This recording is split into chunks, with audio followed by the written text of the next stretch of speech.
Hello everyone, welcome to my book review for A Song of Ice and Fire, A Game of Thrones by George R.R. Martin. So this book is, just to be clear, is not for kids. It's an adult fantasy, dark fantasy, epic fantasy genre book. And so basically all this fancy words means that dark fantasy is it can be pretty dark, in other words, gory or detailed to things that could be considered explicit, etc., right? Epic fantasy just means it's a big cast of characters we follow, which in this story, there are 8 characters that we have viewpoints of. And I'll just list them here in no particular order. So we have Bran, Caitlyn, Dany, Ned, Jon, Arya, Tyrion, and Sansa. And so basically, I'm just going to be using pictures from the show because people who are familiar with the show will know of the book. From my experience, I've never watched the show. I just know bits of, like, I've heard the last season was rough, characters die, Starbucks cup meme, dragons, of course. So yeah, that's like to the extent of my knowledge of it, and explicit scenes, I guess. But anyway, so going into this, when I do my reviews, I do like 1 out of 5 stars. 1's like pretty poor, 2 is below average, 3 is average, 4 is above average, 5 is pretty excellent, or just excellent. So just because I give something a 3 doesn't mean I think that it's bad. I think it's just okay. Like, I've read better things. It was all right. It was average. So in this review, I'm going to be doing spoilers of the book, but I've not seen the show, so please don't spoil that for me. But I just want to make that clear when I go through this. And so to break this down, just a quick synopsis is this world is Westeros. The weather is pretty crazy. Winters could be years long, and summers can be years long. And so that's really affected the characters and the environment that these characters live in. And so, in a sense, this book doesn't really follow a traditional plot of here's the characters, here's the main plot, and they got to do this thing by the end of the book, right? It's not like that at all. This book is mainly like political view or political drama. I had to look that up actually after I finished reading it. I was like, I felt like it's so different, and it's because it's like political drama, and that's what I would agree with that. It is very political driven stories between characters. You got to learn why they hate who did this to that, who cheated on this, and why they hate them, and blah blah blah, and all that. And it is really present, and it can be confusing at first to keep track of all the people who live in these different households. And I'll try to go over some, and if I mispronounce it, I apologize. I don't know. This is how I've read it in my head. And you have my favorite household, House Stark.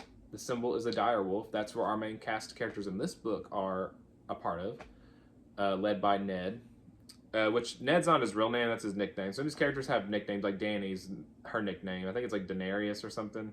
Sorry, it's no, that's nickname, because they mainly refer to them by their nickname. And then you have House Lannister. They are the Lion, and they're like the villains of the story. Even Tyrion, again, like I said earlier, is not perfect, but they're the Lion symbol, and they're like made to be hated. They're not. I don't like the Lannisters at all.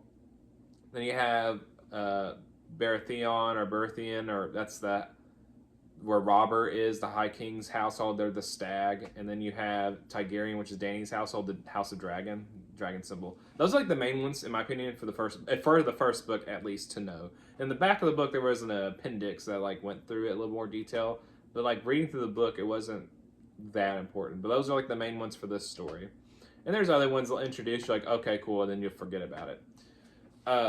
And so within this story, I'm trying to break it down just to go over the spoilers.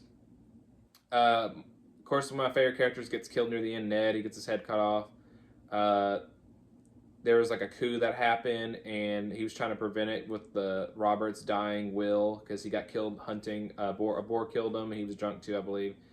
And so the will was having Ned be the king until his son came of age, which we learned in the secret plot is that none of Robert's kids were his legitimate kids. They were all Caitlyn cheated on, not Caitlyn, sorry. It was Ciri, I think. Ciri cheated on him with her twin brother, and so all of them were not his kids. And so that was like the big plot twist, but they prevented him from revealing it, and they said he did treason, so they went to kill him. Anyway, So there's that big plot line, and all the other Stark kids were like, "Oh no!" And then that led to a war, and they managed to take Jaime, which is Ciri's twin brother. And then while that was happening, we have John's plot line with he joins the Night Watch. He felt like this is the next thing in his life since he can't be like the true son of Ned. Meets friends, becomes a decent. He becomes a good knight. He becomes like the aide to like the one in command of the Night Watch, and it turns out that they're trying to like mold him to be the next leader of the Night Watch, and they tell John's like, you think that this Game of Thrones is what's big and what needs to be done right now. This like unknown entity over the wall is the real problem. We need somebody to lead our people to figure this out to win this war. And so that's like they're like grooming John to be that, which is pretty cool. And of course, like through Tyrion's perspective, I'm jumping around. Tyrion's, like I mentioned earlier, I believe he was just mistreated by his father and his whole family and people around him, but he's not perfect either. And so just going into it, just some of the chapters I did like. I really liked the Arya chapter, which happened earlier in the book, where her and her teacher, they're sword practicing because Ned's like, I'm going to give you a dancer trainer, but it's actually a sword trainer. And it gets to the point where she gets better at it, and she actually received a real sword, and they named it Needle, or she named it Needle, which is pretty cool. And then after the coup, you could see her teacher stood up for her when these like Lannisters and the King's Guard, which are like the High King's army or knights, came in to like arrest her, and her teacher was like, "Why would you send this many people to arrest a little girl?" And so he fights for her. So I don't know if he's dead or alive or what. I hope he survives because he's a pretty good fighter. They had some cool little like back and forth dialogue between the people trying to take her and her teacher. It was really cool. There was also a scene I liked with Robb and Bran with their direwolves fighting the people in the woods, which I did look up a scene on YouTube just to see like how they interpreted or their adaptation of that from the book. And I was actually disappointed. I thought the scene in the book was a lot better with the fight. That's all I'll really say on that. It's quick, easy. I can imagine like how the wolves would fight. One of my main gripes earlier in the story was with Caitlyn. How I felt like she jumped the gun with Tyrion. It was like a bar scene. They're in there, and she says, "If you're like you support my father, you would arrest this man. He attempted to kill my son."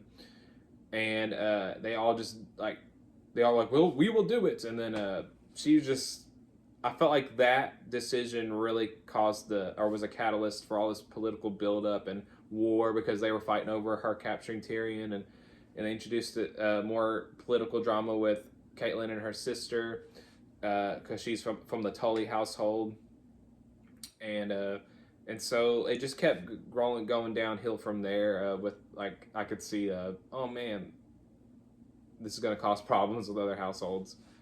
But like for me, what I really like in my stories is like here is the set plot. I like my characters to be more relatable, so I'm just getting into the rating right now. So my overall rating, I gave it a 3 out of 5. Again, 3 is average. I read better books. I'll put a picture of what I've read so far this year, and I did give Sunlit Man a 5. I really did enjoy that story. I felt emotion. Really wanted my character to succeed, and I felt like the story just kept flowing naturally. But this one, I felt like I was almost like a drag to read, but it was enough that I did like John and Ned.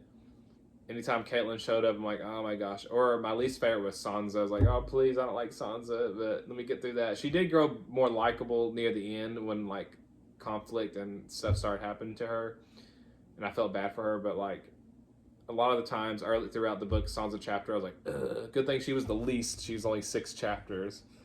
But yeah, Dany's chapters did build up to future books, like the way, again, like I said, she's not connected to the rest of them, and she goes through a lot, but her build up is definitely present, and you can see it. So anyway, yeah, that's my review of the series. If you have any thoughts you want to share, or not series, the book, but if you have any thoughts you want to share, just keep it spoiler free and just keep it within the first book. And yeah, my next book will be, or currently reading, is Assassin's Apprentice by Robin Hobb, and then I have the Yumi the Nightmare Painter, followed by A Crown of Swords Robert Jordan, and then after that I'll reset my TBR cart. So I'm kind of looking forward to that. Hopefully I can get through those, at least 2 of them before summer ends. But I hope you have a good day. Take care. Bye.